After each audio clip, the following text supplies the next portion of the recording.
ব্যক্তিগতভাবে এটা মনে করি যে দেশে একটা রাজনৈতিক শূন্যতা রয়েছে, চলছে।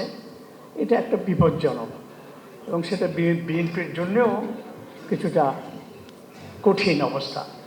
আমি সবসময় ভাবতাম বা এখনও মনে করি যে বিএনপির ভারপ্রাপ্ত চেয়ারম্যানের আরেকটু আগে, বেশ একটু আগে যদি আসতে পারতেন, তাহলে এক্ষেত্রে হয়তো বিএনপি এবং দেশের মধ্যে একটা ভালো সুবিধাজনক অবস্থা তৈরি হতে পারত। ওনার অনুপস্থিতিটা কিছুটা আপনাদের জন্য প্রশ্ন তৈরি করেছে, কিছু নানা রকম বিভ্রান্তি তৈরি হওয়ার সুযোগ হয়েছে। সেটা একটা আপনাদের জন্য নেতিবাচক হিসেবে দাঁড়িয়ে গেছে। আর একই সঙ্গে যদি বলি এই একটা বছর বা 15 মাস ধরেও বিএনপির সকল কর্মকাণ্ড নানা স্তরে, নানাভাবে, নানা ক্ষেত্রে যেভাবে হয়েছে, যতটুকু জানি বা যতটুকু জানি না, সেটুকু কিন্তু বিএনপির জন্য খুব ভালো হয়নি। এই দিকটাও নিশ্চয়ই আপনারা জানেন, নিশ্চয়ই এটা জনাব তারেক রহমান জানেন, এবং সেগুলো এখনও সংশোধন করার, ভালো করার সুযোগ সম্ভাবনা আছে। কারণ আপনাদের দলটা অনেক বড়, বৃহৎ, এবং আমি মনে করি এখন পর্যন্ত বিএনপি বাংলাদেশের সর্ববৃহৎ দল, এটা স্বীকৃত। আর আমাদের জরিপ যেটা আমরা করেছি, আমরা এটা বিশ্বাস করি যে জরিপ এটা মোটামুটি সত্যের কাছাকাছি বা মানুষের চিন্তা জগতের কাছাকাছি। সেখানে বিএনপি কিন্তু বৃহত্তম দল হিসাবে এসছে এবং নির্বাচনে অনেক বেশি ভোট পেয়ে তারা বিজয়ী হবে। বড় করে আপনারা সবার ডেকে আমাদেরকে আমন্ত্রণ জানিয়েছেন, খুবই ভালো উদ্যোগ, এবং আমাদের এখানে অনেক ভালো আলোচনা হয়েছে। আর এটা সবচেয়ে ভালো হলো যে এটা কেউ বলতে পারবে না যে বিএনপি পন্থী সাংবাদিকদের সমাবেশ হয়েছে বা শরীফ ভাই তার পুরনো পছন্দের লোকদের এখানে উপস্থিত করেছেন। শরীফ ভাই করেন নাই।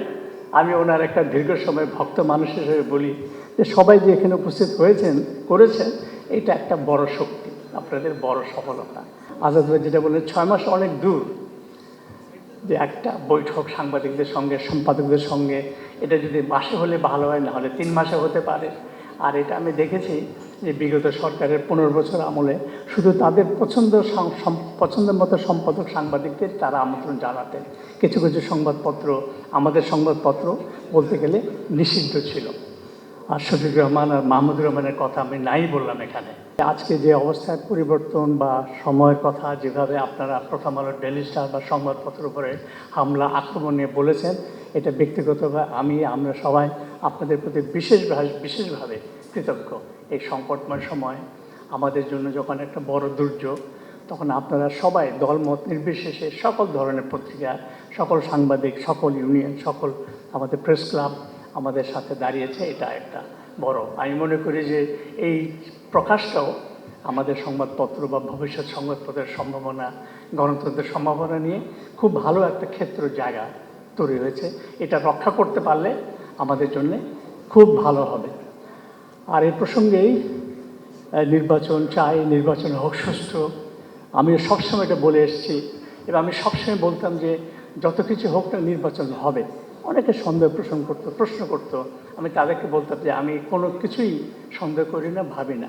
কিন্তু এখন আমার মনের মধ্যে একটু মনে মনে প্রশ্ন যাচ্ছে যে সময়টা যাচ্ছে, আগামী দিনগুলি কেমন যাবে, আগামী 2টা মাস কেমন চলবে, বিগত কয়েকদিনের যে ঘটনা তার কি প্রভাব হবে, কতটুকু হবে, এই নির্বাচনটা কতটুকু ভালো হতে পারবে, প্রশ্ন আমার মধ্যে জেগেছে। আর নির্বাচন উত্তর সরকার প্রতিষ্ঠা করলে বিএনপি কেমন করতে পারে সংবাদপত্রের সঙ্গে। আমাদের অভিজ্ঞতায় বিগত 50 দশকে আসলে কোনো সরকার আমলে সংবাদপত্র শিল্প নানা কারণে খুব ভালো থাকতে পারেনি, নানা রকম সমস্যার মধ্যে দিয়ে গেছে। তার মধ্যে আমি পার্থক্য করতে চাই, বিগত 15-16 বছর বিগত স্বৈরাচারী সরকার আমলে সবচেয়ে বেশি নিপীড়ন, চাপ, ভয়, ভীতির মধ্যে দিয়ে সংবাদপত্রকে যেতে হয়েছে, আমাদেরকেও যেতে হয়েছে। কারো কারো ক্ষেত্রে এটা ভয়ঙ্কর রূপ ধারণ করেছে। আমি আবারও শফিক রহমানের নাম বলবো, তাকে জেলে যেতে হয়েছে মিথ্যা অজুহাতে, মিথ্যা মামলা ভিত্তিতে। এটা বোধহয় আমাদের 50 বছরের ইতিহাসে সামরিক বেসামরিক সরকারের মধ্যেকার সবচেয়ে একটা কঠিন সময় বিগত 15 বছর। এটা শুধু প্রথম আলোর জন্য প্রযোজ্য না, সকল ক্ষেত্রেই প্রযোজ্য। আর কামাল আহমেদ যেটা সর্বশেষ বলে গেলেন যে ডিজিএফআই বা অন্যান্য গোয়েন্দা সংস্থাগুলো যেভাবে সরাসরি হস্তক্ষেপ করেছে রাতের বেলা, দিনের বেলা, সকালবেলা, নানা ক্ষেত্রে নানাভাবে, সেটাও একদম অগ্রহণযোগ্য।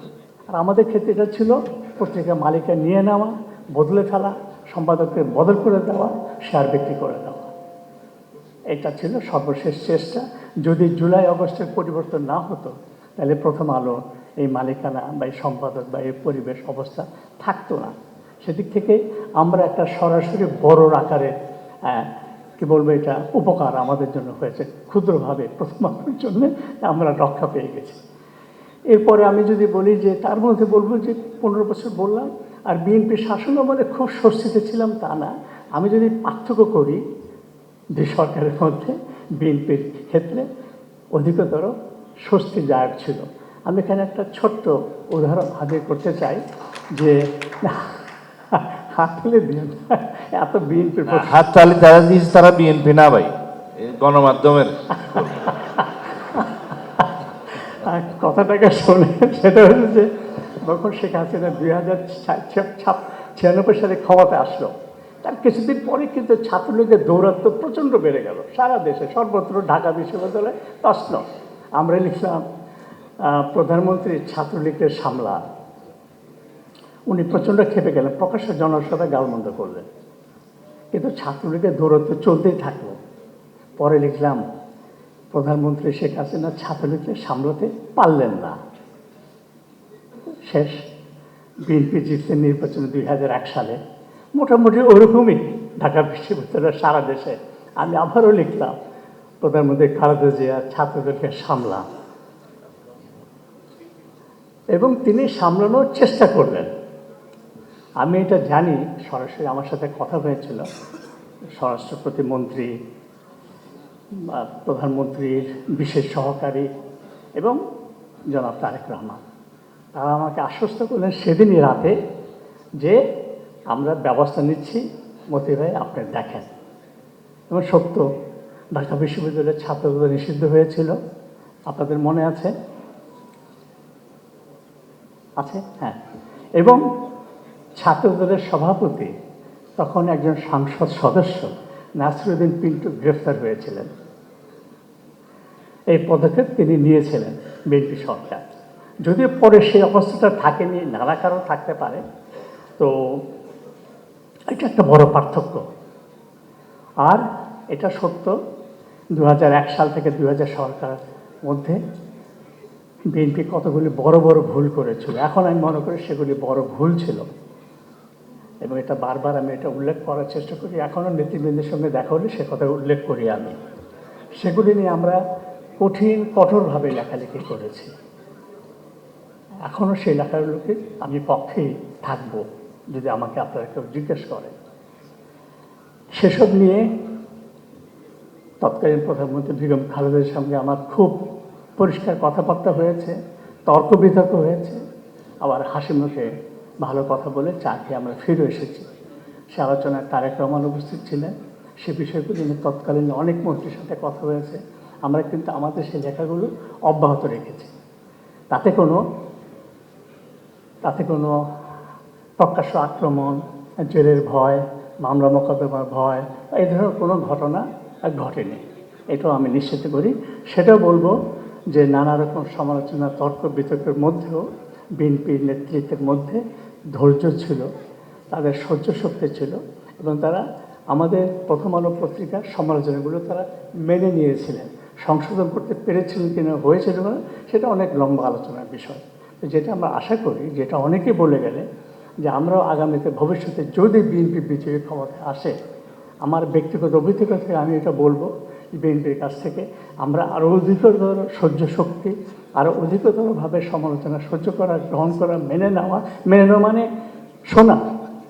বাকিটা তো নেতৃত্বের দলের সরকারের উপর নির্ভর করবে, তারা কতটুকু মানবেন না করবেন। তবে শুনবেন, জানবেন, এটা আমি নিশ্চিত আশা করি। কারণ এখনও আমাদের বিএনপি নেতৃত্বের মধ্যে যারা আছেন, মির্জা ফখরুল, সালাউদ্দিন আহমেদ এবং অন্যান্য অনেকে, তাদের সাথে এখন আমাদের যেরকম সৌহার্দ্যপূর্ণ সম্পর্ক, বন্ধুত্বপূর্ণ সম্পর্ক, এটা অব্যাহত থাকবে আমি মনে করি।